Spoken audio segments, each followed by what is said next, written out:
Hey, what's up everybody? So I wanted to start making my videos because I'm bored after my surgery. I have not much to do, so I've been doing a lot of upper body practice and drills and techniques and things like that because I can't do footwork right now. I'm a little MIA on that. But I wanted to talk about one topic of the straight punch. I know that in Japanese, there's different ways of saying it. The way that I was taught to say it was Seiken-tsuki or Seiken-tsuk or Seiken-tsuki is I've heard some say. I don't know. I'm not Japanese. I'm not fluent in it. So either way, basic punch. One of the ways that I know that most people are commonly familiar with is you curl all your fingers and then you lap your thumb over and then you throw a punch. That is not the way that I do it. So today I'm going to kind of show you how I execute a punch and why. So one of the ways that I do is I use what's called the shuri fist or the shuriken. I also heard somebody call it the shuri taken, whatever. But either way, you basically make a gun with your fingers. You tighten up these fingers nice and snug. You make a gun and you lay this finger flat and then you curl this thumb over. Now, everybody hears that. That's basically how you make it. That's how you make the fist. But I do know there's two variations that I've seen of this fist, which maybe a lot of people don't know. Is I've seen people when they lap the thumb over, they lap it over all the way where it covers both of these fingers, basically making it really flat here. Which, if that's the way you do it and that's the way you want to do it, fine, but I don't agree with it. Only reason is because it creates a large space between these two knuckles, and it creates a lot of play in the wrist, which can be dangerous. So I don't truly agree with lapping it all the way over these two fingers. I actually personally pull the thumb back and only lap it over top of the pointing finger.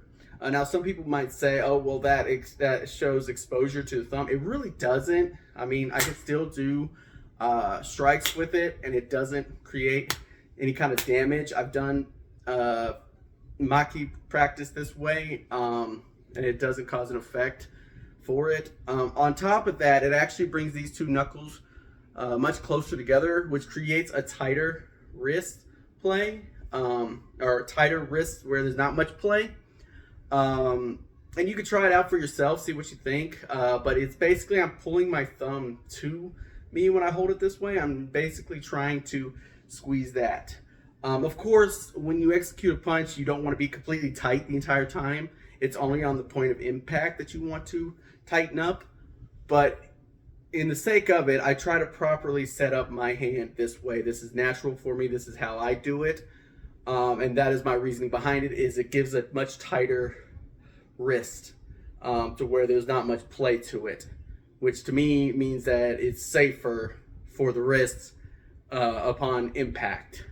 The other thing is a lot of people, when they throw a punch, they rotate the fist all the way over, having the elbow extended out this way, like that. And it also lifts the shoulders, or the shoulder, when you do that, and basically detaches it from the body, the core. So when you create a punch, all of the power is going into your shoulder, which can cause damage, and you're not actually putting your whole body into the attack or into the strike. I prefer to take that elbow and drop it down and put it downwards and then throw the punch. So it looks a lot like this, and I rotate. So my elbow's down and I rotate my fist as far as I can go without rotating the elbow. So I pull the elbow all the way in as far as I can, and I rotate the fist as far as I can, which creates what most people call the three-quarter punch. I call it the triangle punch because if you look at it, it creates an actual triangle. But either way, 3/4 punch, triangle punch, whatever you want to call it, that's fine. And the reason I do this is, and I also keep my shoulder back. And I also want to execute the punch to where it's right on, to where my arm is in a 90. If I do punch across, my whole body shifts with it. And I'm still creating that 90. I'm always creating that 90 with my punch if I punch across my body. I don't do this. This is bad. Even though you got the elbow down, even though you got the arm twisted, it's bad. And by doing this, it basically takes the two bones in the arm and wraps them to where they become one. It also connects the arm to the your torso, tightens up all of these muscles on the side of the body at the moment of impact. You don't have to extend. When you extend, you don't have that 90 no more, and you're creating a weakness. You're not going to have as much power. I want to put my body into the punch when I execute this. And of course, you have footwork and play and all that with it. But overall, that is how I execute my punch. That is why my punches look like this in kata when you see them. That's how I do my shuriken, or not the blade, the fist. Shuri fist. It's not lapped over like this. It is literally holding this one finger nice and tight like that. So if you like this content, if you liked what I showed today, let me know what you think. Definitely comment.